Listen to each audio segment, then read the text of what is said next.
Celebration of World Tourism Day, Bodoland Tourism Development Society.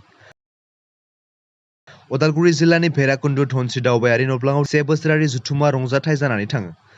बे जुथुमा रंजाथायाव आलासि महरै बाहागो लाफैदोंमोन बिटिआरनि डिप्युटी चिफ श्री गबिन्द चन्द्र बसुमतारी, अरुणाचल प्रदेश बालिमुनि सार्कल अफिसार बालसा खाट, भुटान दैफामनि civil SDO Shri Lamdra Wangdi, Shri Samandeep Dutta MD नेसेस बेकन एनजिअ, रटेन दैमारि district UPPL general secretary, Chittaranjan भब्रा, आरइटिडि आइएफएस आरो Manoranjan Sharma UPPL organisation secretary, लोगोसे बे जुथुमायाव ओनसोलनि गोबां रायजो राजाफ्रा बाहागो लाफैदोंमोन। भैरबकुंड एलेकाखौ लानानै दाजानाय बड'लेण्ड टुरिजम डेभेलपमेन्ट ससाइटिया दिनै वर्ल्ड टुरिजम डे बे सानखौ भैरबकुंडआव फालिदों। जिहेतु 1980 निफ्रायनो इउनाइटेड नेशन्सआ 27 सेप्टेम्बर अक्ट'खौ वर्ल्ड टुरिजम डे हिसाबै गायसनदों आरो बे समनिफ्रायनो दा बुहुमनि गुबुन गुबुन देशफ्रा बे सानखौ फालिदों आरो बे सानखौ फालिनायनि एकमात्र थांखियानो जाबाय टुरिजमनि सोमोन्दै जाहाथे गासैबो रायजो राजाया सांग्रां जायो, मिथियो, रोङो आरो रोंनायजों लोगोसे मिथिनायजों लोगोसे बेखौ जाहाथे बिथा खालामनानै थांना थानायनि बाथ्राखौ साननानै खामानि मावनो रोङो आरो लोगोसे टुरिजमनि मोनसे बारहावा आबहावा सोमजिहोनो जाहाथे हायो बे बाथ्राखौ लानानै बे सानखौ फालिबोनाय जादों। दिनै बड'लेण्ड टुरिजम डेभेलपमेन्ट ससाइटियाव बे एखे थांखिखौ लानानै बेवहाय हाबाफारिखौ लादों। दिनै बेखौ जिहेतु भैरबकुंडआ मोनथाम रायजोनि मोनसे मा होनो लोगो मोनलायनाय जायगा केन्द्र अरुणाचल, भुटान आरो आसाम। बेखौ बेवहाय टुरिजम जौगाखांहोनायनि मोनसे बिथा दङ आरो बे बिथाखौ बोरैहाय जों दाफुंनो हागोन, बोरैहाय जों रायजो राजानि सिगाङाव बे सांग्रांथि लाबोनो हागोन बे बाथ्राखौ सिन्था खालामनानै बे ओनसोलाव बे माबाखौ बे सानखौ दिनै बड'लेण्ड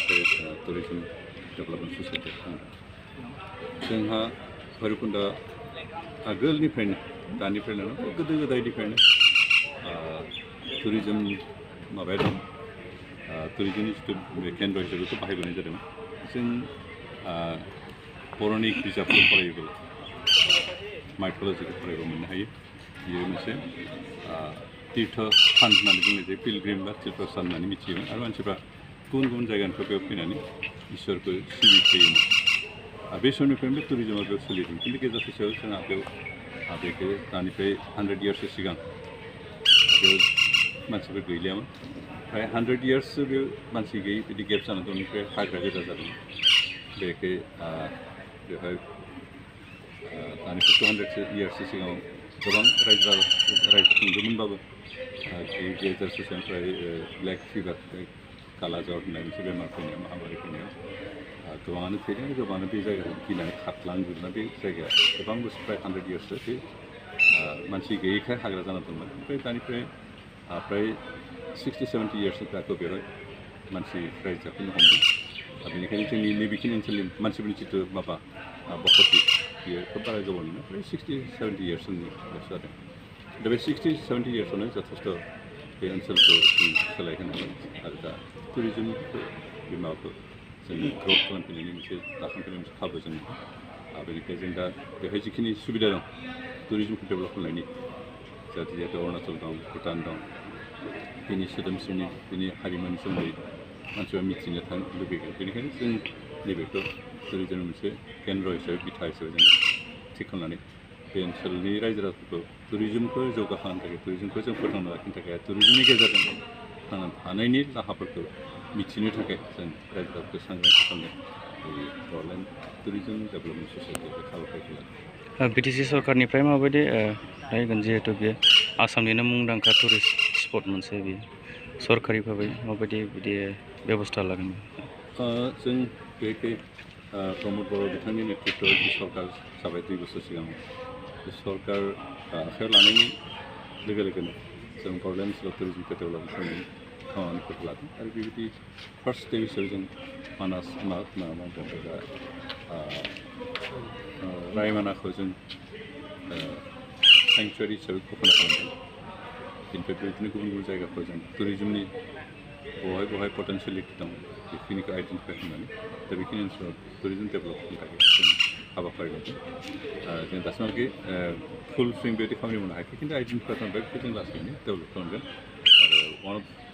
बे टुरिजम स्पट हिसाबै आइडेन्टिफाइ खालामनायफ्राव भैरबकुन्द'आबो मोनसे इतिमধ্যে जों गुबुन गुबुन जायगाफ्राव बेखौ मा खालामदों आरो बेखौ भैरबकुन्द'खौ बेहाय जोंहा बिभिन्न अनुष्ठान बायदिसिना फैनो गोनां दं दा बे अनुष्ठानफोरखौ बिथा खालामनानैबो जों बे ओनसोलखौ टुरिजमनि बिथिङाव जौगाखांहोनायनि मोनसे स्कपखौ जों नुहरदों आरो बेनिफ्राय दा जों बेखिनि ओनसोलनि रायजो राजाफ्रा मोनसे सांग्रां जानांगोन जे दा मोनसे जायगायाव सोरबा गुबुन जायगानि मानसिफोर बेरायनो फैयोब्ला जिखिनि परिबेस लुगैयो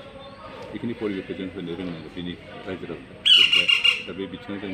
रायजोफोरखौ सांग्रां खालामगोन अन्तत टुरिजम डेभेलप जानोबो जोंहा लामाथ' मोजां जानांबाय थानायनि सुबिदा थानांबाय आरो बिनि रायजो राजाफोरनि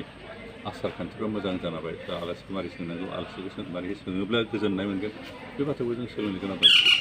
सोलोंनो हायोब्ला बेफोरनि गेजेरजोंसो जों टुरिस्ट मा खालामनो हागोन आकर्षण खालामनो हागोन बे बिथिंखौ जों एसे सांग्रां खालामनो गोनां दं बेनिखायनो जों गासैबो बाथ्राफोरखौ लानानै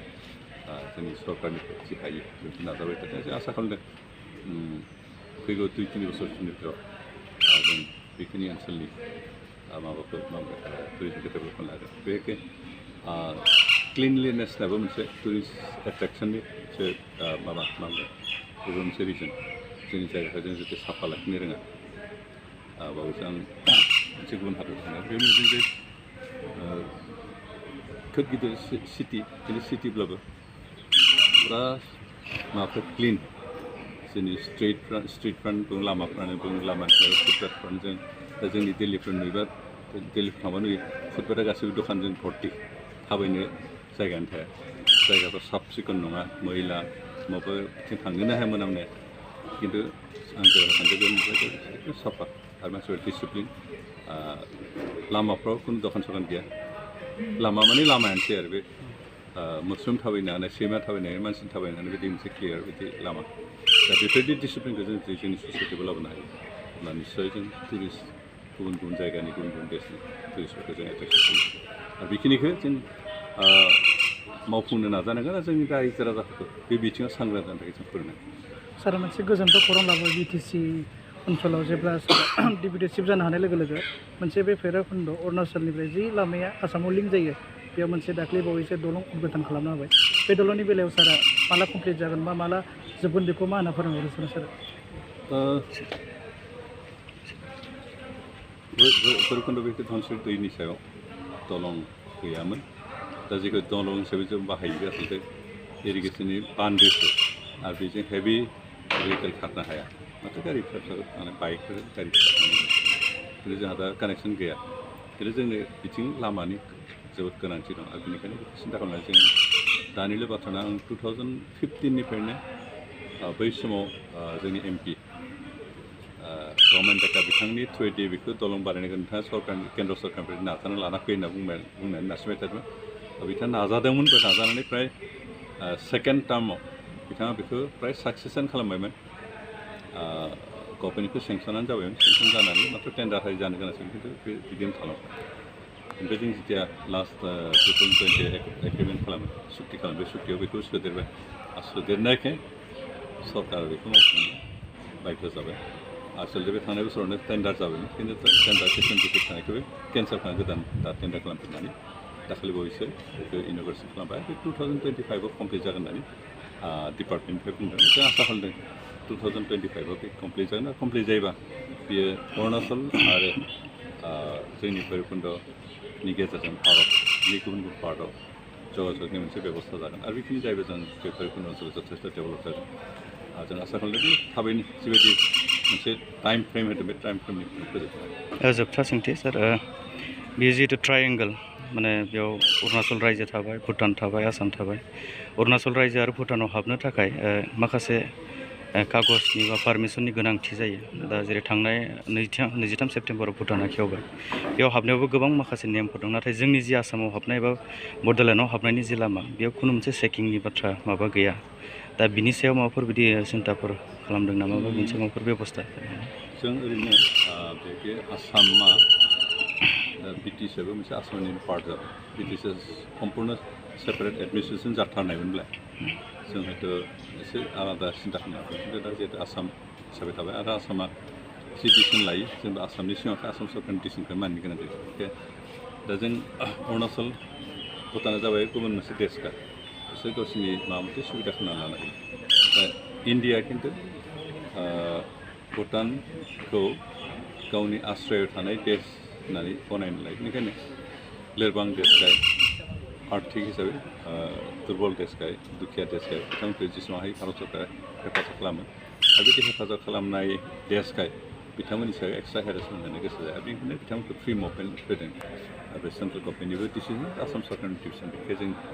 जों बिथांमोनखौ जेबो हेंथा होआसै जोंनि गेजेराव बे आसाम अरुणाचलानो जा भुटानानो जा जों मोनसे फ्रेन्डलि मोनसे बारहावानि गेजेराव थानो हानायनि बेबस्था लाखिनो थाखाय खिन्थु बिथांमोना जिहेतु दुखिया देश बेनिखायनो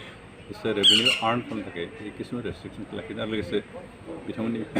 पपुलेसनाबो खम पलिउसनखौ बिथांमोना जाजानो लुगैया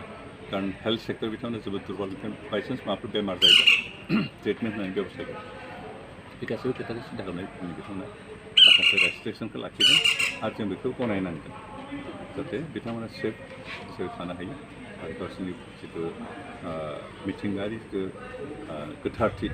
बेखौ जाहाथे फोथांना लाखिनो हायो बेनिखायनो जों बेखिनिखौ सुबिदाखौ होनांगौ गनायनांगौ बेनिखायनो दा जोंनि साइडनिफ्राय भुटान बा अरुणाचलनि सायाव माबा मोनसे प्रेसार होनो गोसो जायाखै आरो बे प्रेसार होनायाबो थिग जानाय